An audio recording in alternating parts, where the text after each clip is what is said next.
Iya pa, iya pa. Iya pa, kaya sinayaw ng sister.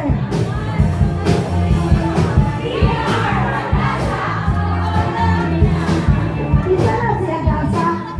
Sister na mayroon siya. Sister na sawa pa na rin na. Daurupan pa siya.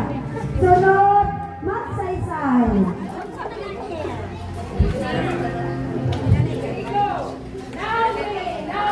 Wow.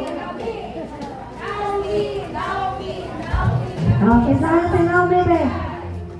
Oo. Kung wala ang bana ni Naomi, wala si Rob. Kung wala si Rob, wala si Buwas.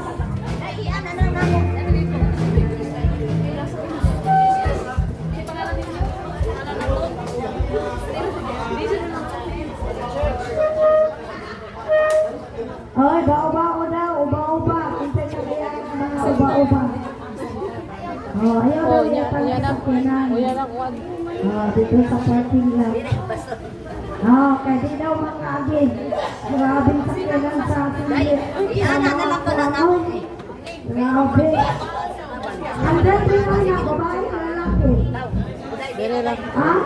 Babae yung kanya mo? So, asa na sa ito? Magsaysay si Naomi. Maayo man ang makailaw sa tanan mga Bible character sa babae. Mag-Bible quiz puno sa babae. Ang Bible quiz sa babae ito is scrambled Bible quiz. Dito sa atong district. Before ang host, say hi. Manong Barubong. Hi. Ito sa sila pabuto mo. Sige, host na, host. Tubunan. Ang tayo mga insurance precious. Isipin. Tubunan. Tubunan sa tanan, Toby. Rot